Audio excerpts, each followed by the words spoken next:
welcome back to another video, guys. In this video I'm just going to go through something basic. It's basic knowledge, shall we say. It's a starter where you start off this way and you ensure that you don't spend excessive money. So in this Mini, it's 1.6 diesel, whether it's 2 litre, whether it's 1.9, I don't know, whatever your engine is. If it's a diesel engine and you have EGR fault code that's come up. Now there's a few reasons it comes up. You see that it's heavily clogged, it's sticking, or it's just packed in. If it's packed in, I'm not going to argue, go change it to an original OEM. If it hasn't, then we recommend that you start off doing it this way. But obviously you can check it this way to see if it has been knackered or not by doing a full scan and doing the live data. However, in your case, if it's not sticking, if it's not permanent, sorry, and you've got the engine management light on, what we would say is turn the ignition off. Turn the ignition back on, sorry, so engine off, ignition on. Do a full scan and clear. Clear the code. That's what we would recommend. Sometimes, there we are. So as you can see, nothing. And what we would say is, I'm using the iCarSoft CL Max BT, which is a brilliant piece of kit for these sort of games, especially if you're a mechanic or whatnot. So let me just pop it there for the sunshine. Come back out. There is a section, service, powertrain, that's it. And then here we will say installation of a new EGR, to say we've put a new EGR in. It's just to kind of fold it so it gives us full power, and that's if you don't have full power. And then we'll just give it a good blast. When I say good blast, you go into, I don't know, wherever. I would say motorway is your best bet in this case. Motorway is 100% your best bet.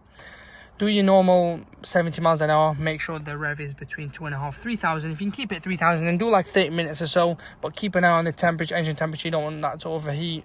That's what we would say. That's our recommendation. Do this and then just kind of like try it this way. Give it a blast. Sometimes it kills all the soot, runs smooth, no problem. And then from there, move on. And if it still does come back, then the other alternative would be buy an original OEM, replace it. They're a bit of a nightmare on this one. It's at the back of the engine. Or you can remap it, which people do, which I don't recommend, but that's down to you. So you can do it. Once you've done it, you can then drive it. You don't have to change it. Sometimes with these cars, you just remap it, get it like boxed off. You don't have to replace any parts whatsoever. As you can see, it has been reset, obviously. As you can see, we're ready to go. Let the engine warm up to temperature degrees, to reasonable where it is not cold, so you're not revving it and damaging the engine. And then we'll go for the blast. Yeah, and also before we go for the drive, actually, I've just realised should have that's the other.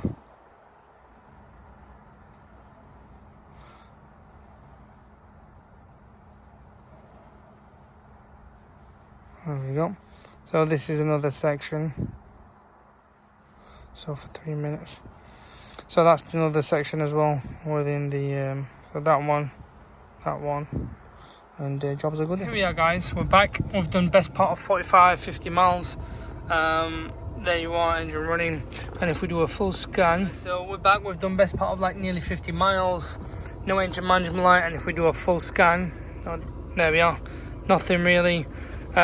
It's cleared. This is a way of just sorting it. It's a hack more than anything. It's because diesels are known to clog up, and it's the soot and whatnot that causes all this issue. But yeah, you just need a diagnostic like this, and jobs are good, really.